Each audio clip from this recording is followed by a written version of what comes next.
beauty. For some it's an art, for others a curse. But what if in the past beauty has cost lives? Could those moments in front of the mirror have been the curtain of pain and madness in history? Today, we're going to confront history's most horrifying beauty secrets.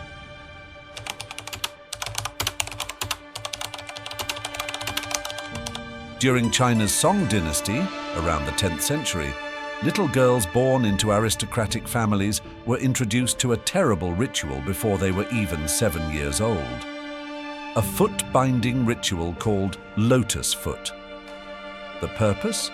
To keep the woman's feet small.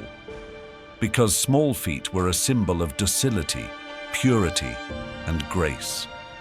The smaller they were, the more valuable a bride-to-be was considered. Even 7 to 8 centimeter feet were blessed as golden lotus. Do you know how it was done?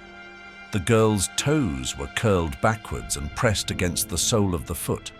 Then the top of the foot was pressed down so that it broke, and the whole foot was tied tightly with special strips of cloth. These bindings would be so tight that the foot would curl inwards like a swan's neck, completely disfiguring it. Bones would break, flesh would be crushed, blood would ooze.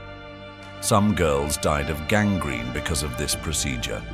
But for the families, it was the price of beauty. Even the shoes were specially made, tiny, colorful, and embroidered lotus shoes. When a woman walked in these shoes, she would wobble. This was considered erotic. But you know what the scariest part was? After the feet were wrapped, every night they were unwrapped and wrapped again. This ritual went on for years. The pain was so great that some women would put hot stones on their feet to numb them. They felt they had to hide their feet because when they were unwrapped, they were twisted, shriveled, and looked like a dead organ. There was a popular saying, "The smaller a woman's feet, the greater her fate."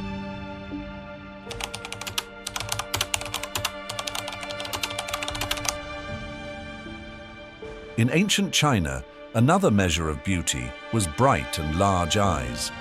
However, the people of the time believed that this could be achieved not only through genetics, but also through some mysterious techniques. Especially aristocratic women used a mixture called lightning eye drops to make their eyes brighter and more striking. This drop, unfortunately, consisted of mercury, soapwort extract, and dried snakeskin powder. The mixture was put in a very small bottle and dripped into the center of the eye. After the procedure, women had to close their eyes for several hours, because if the eyes were suddenly exposed to light, there was a risk of blindness. However, according to beliefs, after this procedure, the eyes would reflect the light of the gods, and the gaze would gain an impressive depth.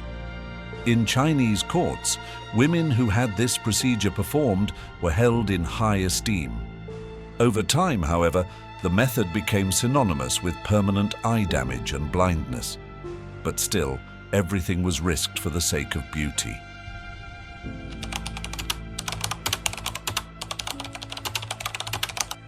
In the Victorian era, the greatest indicator of looking elegant and noble was a pure white complexion. It was acceptable to be pale, not to be tanned, because it showed that the person did not have to work and that they came from a noble family. But this is where a deadly obsession came into play. Women used arsenic skin powders and mercury face creams for a whiter complexion. At first, these concoctions made the skin look smooth and pale, but over time, the effects were horrible. Think about it. Every morning when you look in the mirror, you see that your skin is flaky, your cheeks are bruised, your teeth are falling out, but you still continue to apply the toxic powder. Because society tells you that this is what it means to be beautiful. Moreover, this arsenic was also taken as medicine. Arsenic pills were sold on the market as beauty aids. Women swallowed these pills for brighter eyes and more vibrant skin. But within a few years, most women were losing their hair, their organs were failing, and sadly, they were dying young. And do you know what the terrible thing was? Before they died, those women were still beautiful. but their bodies were rotting from the inside.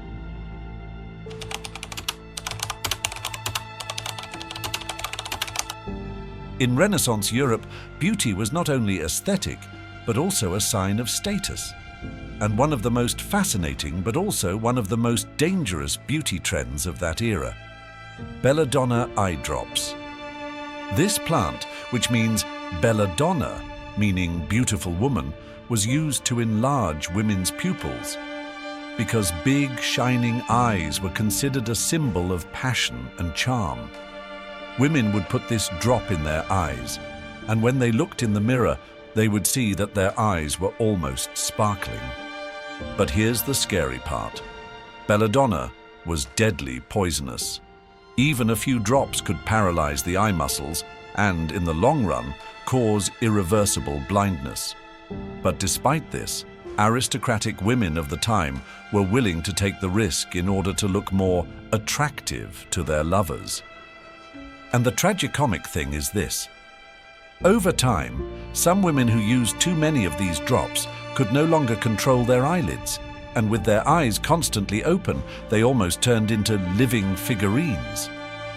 But everyone still watched them with admiration.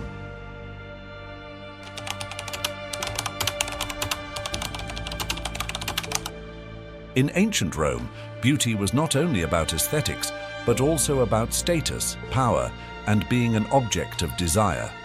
But the women of that time did not use the most expensive cosmetics of today to achieve beauty, but something much more strange. The sweat of gladiators after a fight was considered an elixir by Roman women. Yes, you did not hear wrong. The salty, bloody, and dusty sweat flowing from the bodies of gladiators who fought in the arena and faced death. This liquid was collected by vendors waiting around the arena, put in small jars and sold to wealthy women as skin masks. And why is that? The Romans believed that this sweat was the essence of manhood. It was believed to contain the energy of warriors, the fire of youth and divine power. Some even believed that gladiator sweat could not only be rubbed on the face, but drunk to increase fertility. Interestingly, this practice was so widespread that some fighters would jar and sell their own sweat after the fight to make extra money. Gladiator sweat was like the luxury perfume of that era. And imagine, on a woman's vanity, next to her hand mirror, there was a small bottle of sweat collected from the bloody soil of the arena. Every morning, as she rubbed that liquid on her face, she would drip the pain and glory of a gladiator onto her skin.